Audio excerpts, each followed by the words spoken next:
Assalamualaikum warahmatullahi wabarakatuh. Yang terhormat dosen dan guru penguji uji kinerja PPG dalam jabatan Batch 3 tahun 2022.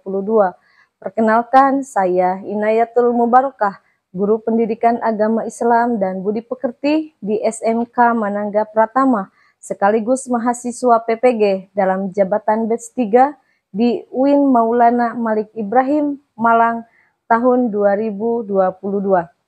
Pada hari ini, Jumat 13 Januari 2023, saya akan melaksanakan praktik pembelajaran untuk memenuhi uji kinerja PPG dalam jabatan Batch 3 di kelas 10 pada materi sumber hukum Islam. Berikut ini video pembelajaran yang saya laksanakan. Mohon masukan dan saran agar kedepannya kegiatan pembelajaran yang saya lakukan bisa lebih baik lagi. Wallahul muwafiq ila aqwamit thoriq. Wassalamualaikum warahmatullahi wabarakatuh. Assalamualaikum.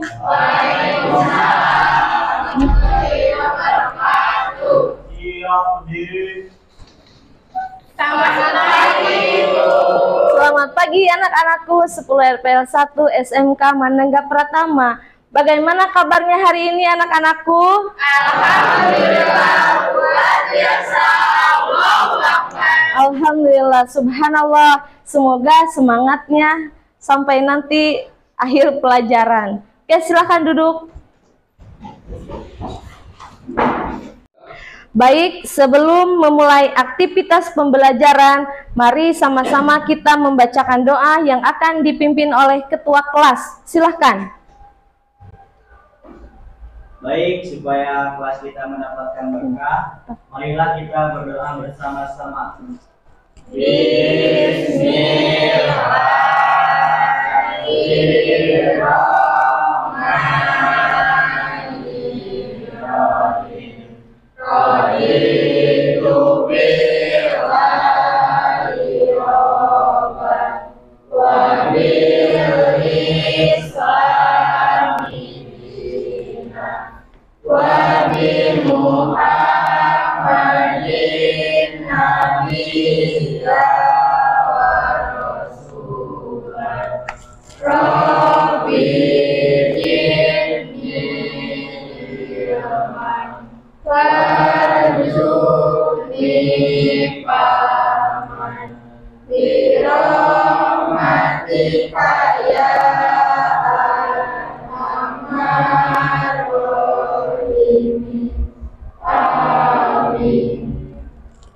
Baiklah siswa semuanya, Ibu akan mengecek kehadiran siswa.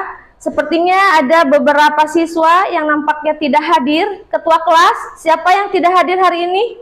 Yang tidak hadir yaitu Agus sakit, sama Alifa sama Tiara mengikuti lomba debat sekota. Agus sakit, Alifa sama Tiara izin lomba debat. Baik, Ibu izinkan. Semoga Agus yang lagi sakit cepat mendapatkan kesembuhan dari Allah Subhanahu wa Ta'ala. Kemudian yang mengikut lomba semoga mendapatkan hasil yang memuaskan. Amin. Selanjutnya kita akan menyanyikan lagu wajib nasional untuk membangkitkan semangat nasional dan kecintaan kita kepada tanah air kita Indonesia. Marilah kita menyanyikan lagu wajib nasional yang akan dipimpin oleh Saudari Mela. Silahkan.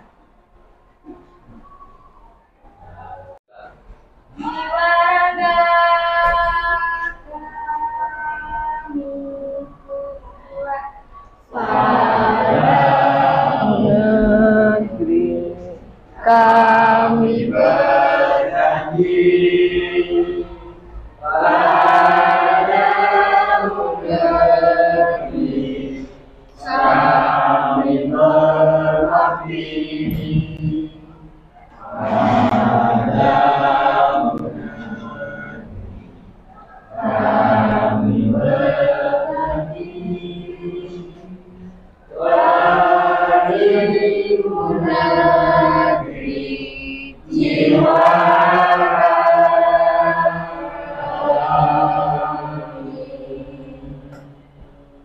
Ada sebuah kalimat legenda yang sempat dipekikan oleh bapak bangsa, yakni Bung Karno. Beri aku 10 pemuda, niscaya akan kuguncangkan dunia. Beri aku 10 orang tua, niscaya akan kucabut Semeru dari akarnya.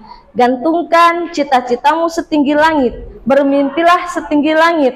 Jika engkau jatuh, engkau akan jatuh di antara bintang-bintang. Marilah jadi pemuda harapan bangsa yang bisa mengubah dunia. Baik, materi kita hari ini adalah hadis sebagai sumber hukum Islam. Sebelum ke materi, apakah ada yang masih ingat materi yang kemarin kita belajar apa? Saya Bu. Ya, silakan Citra. Kemarin kita belajar sumber hukum Islam yang pertama yaitu Al-Quran. Bahwa Al-Quran memiliki kedudukan yang sangat tinggi. Ia merupakan sumber utama dan pertama sehingga semua persoalan harus merujuk dan berpedoman kepadanya. Ya, bagus ya Citra. Ada lagi yang mau menambahkan? Saya Bu. Ya, silakan Mela. Kandungan hukum dalam Al-Quran itu ada 3. Yang pertama akidah dan keimanan, yang kedua syariat atau ibadah, dan yang ketiga akhlak dan budi pekerti. Ya, bagus ya Mela. Sekarang Ibu akan menampilkan tujuan pembelajaran kita hari ini. Melalui pendekatan saintifik dengan model pembelajaran project based learning, melalui metode diskusi, mind mapping, dan tanya jawab, peserta didik diharapkan mampu memperjelas pengertian hadis dan sunnah. Yang kedua, menganalisis satu dalil nakli terkait hadis sebagai pedoman hidup. Yang ketiga, menganalisis kedudukan hadis atau sunnah sebagai hukum Islam. Yang keempat, fungsi hadis terhadap Al-Quran. Yang kelima, macam-macam hadis. Dan yang keenam, mempresentasikan hadis sebagai sumber hukum Islam sesuai dengan Quran surah Al-Hasyr ayat 7 dan An-Nisa ayat 80. Bisa dipahami? Bisa. Sekarang seperti biasa, sebelum ke materi pembelajaran, Ibu akan memberikan dulu pretest. Buka link soal yang sudah dikirimkan ke WA grup kelas. Silakan dikerjakan selama 5 menit. Ibu akan memberikan gambar. Setelah siswa mengamati gambar berikut, apa yang siswa pikirkan?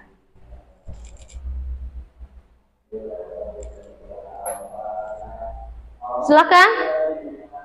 Ya Bu, Ya, silakan Raina. orang yang akan selamat adalah orang yang selalu berpegang teguh kepada Al-Quran dan hadis dalam hidupnya. Ya, bagus Reina. Ya, silakan Ripa. Dari gambar itu bisa dijelaskan bahwa kebahagiaan yang sejati hanya dapat diperoleh di jalan yang diluruskan. Ya, Yang ingin menaati segala perintahnya dan menjauhi larangannya. ya, bagus sekali ya Ripa. Kebahagiaan yang sejati hanya dapat diperoleh dengan meniti jalan yang digariskan Allah Subhanahu wa Ta'ala, yakni dengan menaati semua perintahnya dan menjauhi segala larangannya. Begitu pula dengan pedoman hidup yang kita pegang, yakni kita harus berpegang teguh terhadap Al-Quran dan hadis dalam menjalankan hidup kita. Baik anak-anak, di sini Ibu akan membagikan kelompok. Silahkan masing-masing kelompok ke depan untuk mengambil kertas yang sudah Ibu kelompokkan. Silahkan.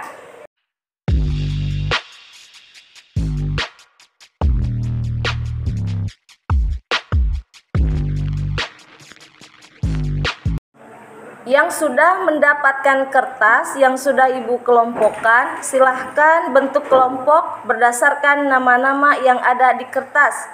Silahkan bentuk formasi, waktunya 2 menit.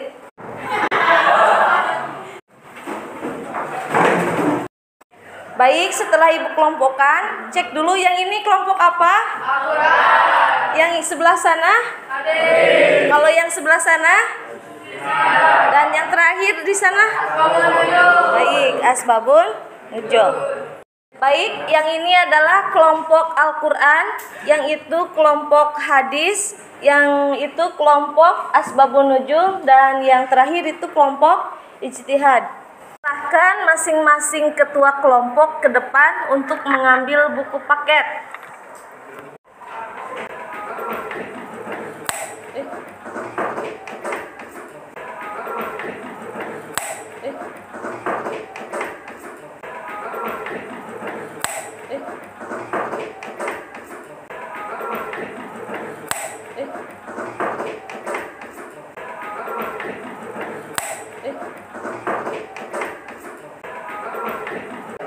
Sudah ya? Baik, Ibu akan memberikan tugas yang akan dikirimkan ke WhatsApp kelas. Coba nanti silakan dicek di WhatsApp kelasnya. Baik siswa, Ibu akan menayangkan video. Nanti silakan siswa bertanya apabila ada hal yang perlu ditanyakan terkait hadis sebagai sumber hukum Islam.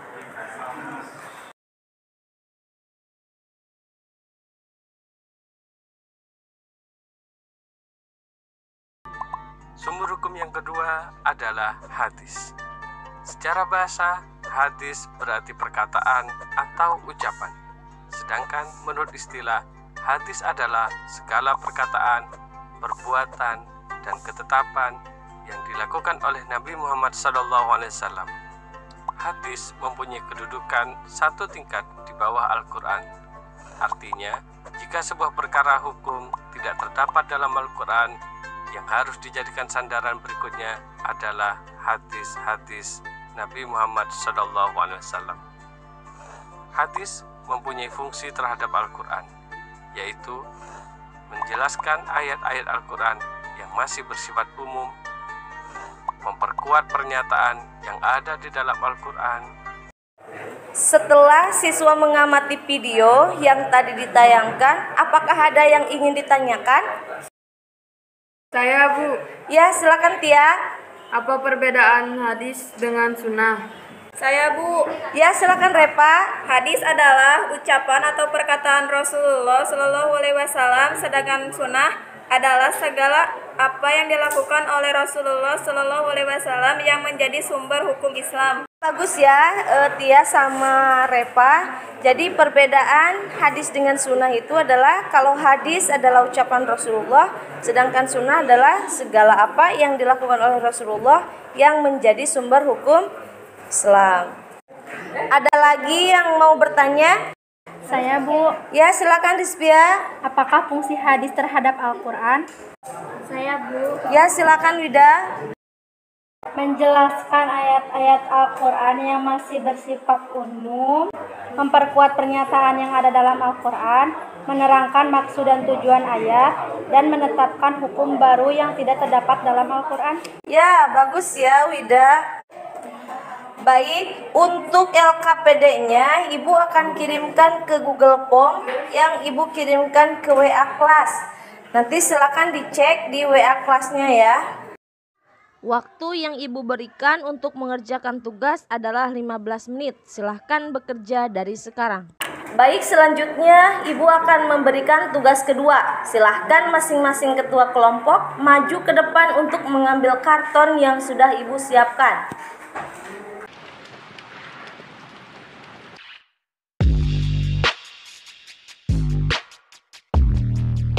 Untuk mengerjakan tugasnya, silahkan siswa tuangkan atau uraikan dari kata inti atau dari clue yang Ibu berikan dalam bentuk mind mapping. Jadi, nanti di karton, silahkan siswa tuangkan informasi dari clue yang Ibu berikan. Misal, tadi kelompok Al-Quran tentang macam-macam hadis. Nah, silahkan dibuat mind mapping semenarik mungkin. Nanti untuk referensinya, untuk referensi gambarnya boleh searching di Google. Bisa dipahami? Bisa. Baik, waktu yang diberikan adalah 25 menit dari sekarang. Silahkan bekerja.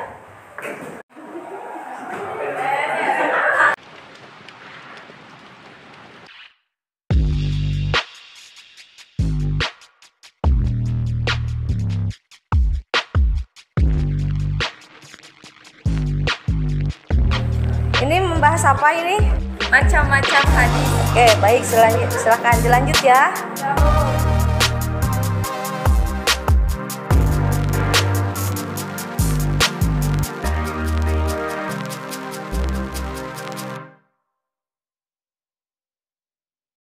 Baik, bagaimana, sudah selesai semuanya?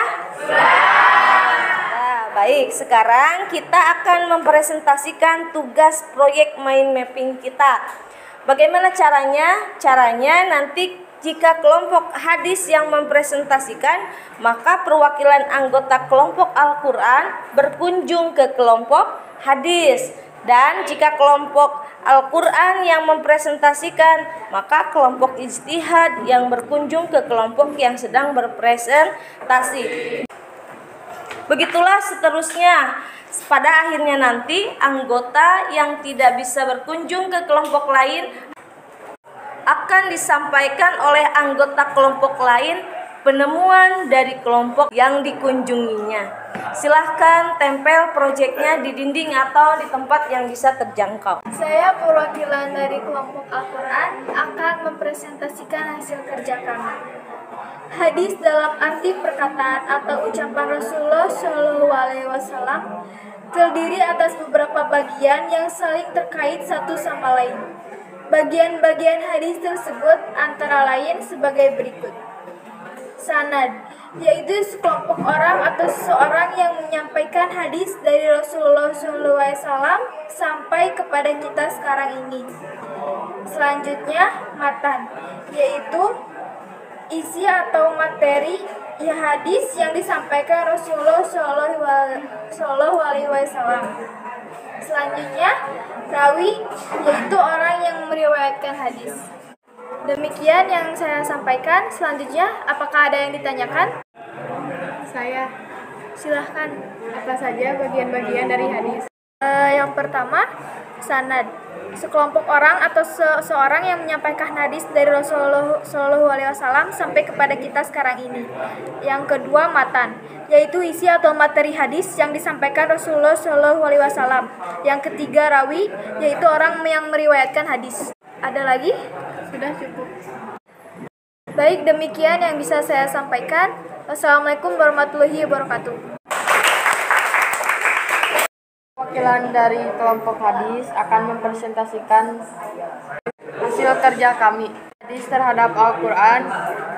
1. Menjelaskan ayat-ayat Al-Quran yang masih bersifat umum. Contohnya adalah ayat Al-Quran yang memerintahkan sholat. 2. Memperkuat pernyataan yang ada dalam Al-Quran. 3. Menerangkan maksud dan tujuan ayat yang ada dalam Al-Quran. 4. Menetapkan hukum baru yang tidak terdapat dalam Al-Quran.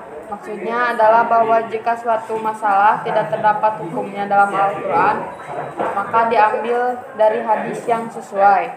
Baik, demikian yang bisa saya sampaikan. Ada yang ditanyakan? Saya. Silahkan. Apa saja fungsi hadis terhadap Quran? Yang pertama adalah menjelaskan ayat-ayat Al-Quran yang masih bersifat umum. Kedua, memperkuat pernyataan yang ada dalam Al-Quran. 3. Menerangkan maksud dan tujuan yang ada dalam Al-Quran. 4. Menetapkan hukum baru yang tidak terdapat dalam Al-Quran. Baik, ada yang ditanyakan lagi? Cukup. Baik siswa sekalian, Ibu ingin tahu dulu bagaimanakah pembelajaran kita hari ini? Saya, Bu. Pembelajaran kita hari ini sangat menyenangkan karena kita bisa membuat mind mapping dari hadis sebagai sumber hukum Islam dengan cara yang menarik. Ya, baik ya. Terima kasih Widya dan teman-teman Widya semuanya. Jika pembelajaran hari ini menyenangkan dan mampu mempresentasikan hadis sebagai pedoman hidup di dalam proyek mind mappingnya. Sebelum Ibu mengakhiri pembelajaran hari ini, mari sama-sama kita menarik kesimpulan pembelajaran hari ini. Saya, Bu. Hari ini saya belajar hadis dan sunnah. Hadis adalah ucapan atau perkataan Rasulullah SAW. Sedangkan sunnah adalah segala apa yang dilakukan oleh Rasulullah SAW yang menjadi sumber hukum Islam. Ya, baik.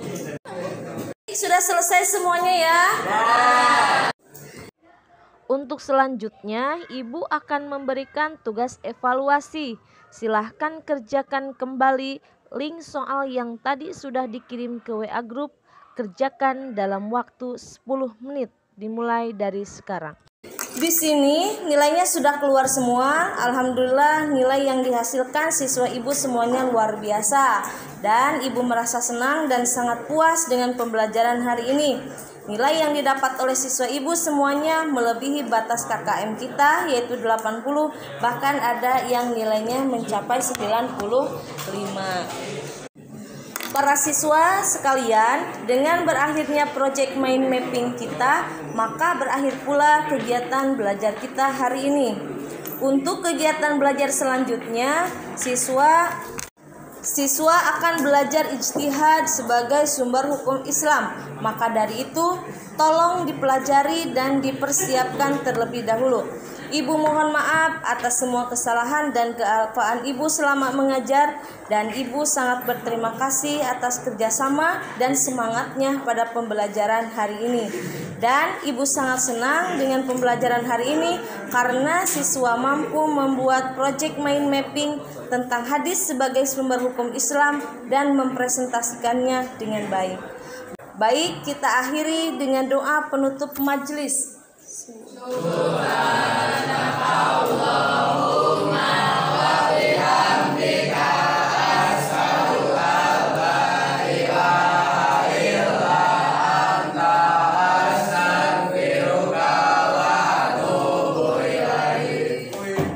Baik, selamat menjalankan pembelajaran selanjutnya. Dan kalau nanti pulang, hati-hati di jalan. Semoga selamat sampai tujuan.